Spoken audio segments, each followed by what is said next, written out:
Friends, আমি আজকে আবারও একটা নতুন রেসিপি নিয়ে চলে এসেছি, লাউ চিংড়ির শুক্তো। এটা সম্পূর্ণ মশলা ছাড়া দুর্দান্ত স্বাদের একটা রেসিপি। এই সুস্বাদু লাউ চিংড়ির শুক্তো করতে আমার কোনো মশলাই লাগবে না। যে উপকরণগুলো লাগবে আমি এখানে নিয়ে নিয়েছি। এখানে চিংড়ি মাছ নিয়েছি, লাউ নিয়েছি, এখানে কিছু লেবু পাতা নিয়েছি আর একটু সর্ষে নিয়েছি আমি। এর বেশি আর কিচ্ছু লাগবে না। দারুণ টেস্টি এবং সুস্বাদু হবে কিন্তু এই লাউ চিংড়ির শুক্তো। এখন আমি লাউটাকে ছোট ছোট করে কেটে নেব। আমি একটা কড়াই নিয়ে নিয়েছি, কড়াইটা গরম হয়ে গেছে। আমি এখানে একটু জল দিয়ে দিচ্ছি। এখন আমি এর ভিতরে একটু লবণ দিয়ে দিচ্ছি। এইভাবে জলটা গরম করে ফুটিয়ে উঠলে তারপরে আমি লাউটা অ্যাড করব। দেখুন জলটা কিন্তু এবার ফুটে উঠেছে। আমি এখন লাউটা অ্যাড করব। আমি যদি কাঁচা জলের লাউটা অ্যাড করতাম তাহলে কিন্তু লাউটা সেদ্ধ হতো না ভালো, থরকচা থরকচা থেকে যেত।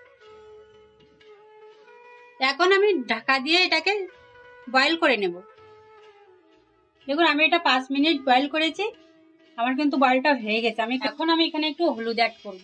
আমি হলুদটা অ্যাড করে এভাবে একটু ঘুটিয়ে দিয়ে এখন আমি নামিয়ে নিচ্ছি এটাকে। আবার কড়াইটা গরম হয়ে গেছে, এখানে আমি অল্প পরিমাণ তেল অ্যাড করছি। তেলটা কিন্তু আমার গরম হয়ে গেছে। এখন আমি সর্ষেটা ফোড়নে দিচ্ছি।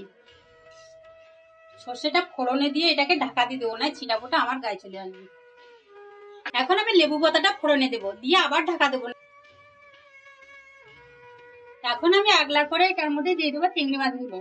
চিংড়ি মাছগুলো আমি একটু ফ্রাই করে নেব। চিংড়ি মাছটা ফ্রাই হয়ে গেছে, এখন আমি বয়েল করা লাউটা দিয়ে দিচ্ছি। আমার লাউ চিংড়ির শুক্তোটা দেখুন প্রায় যার মতো হয়েছে। এইভাবে এখন শুধু ঘুরতে হবে। এটাকে কিন্তু আমি হাই ফ্লেমে রেখে করছি, তা নাহলে কিন্তু লাউ থেকে আরো জল ছেড়ে দেবে। দেখুন আমাদের লাউ চিংড়ির শুক্তোটা কিন্তু দারুণ দেখতে হয়েছে, খেতে কিন্তু এরকম টেস্টি হয়েছে। এভাবে একবার করে খেয়ে দেখবেন, দেখবেন দারুণ টেস্ট পাবেন। দেখুন আমার দারুণ টেস্টের মশলা ছাড়া লাউ চিংড়ির শুক্তোটা কিন্তু হয়ে গেছে। এখন আমি এটাকে নামিয়ে নিচ্ছি।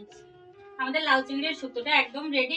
এর সাথে কলকাতা ব্লগ আমাদের চ্যানেলটাকে সাবস্ক্রাইব করে আমাদের পাশে থাকবেন। Thank you.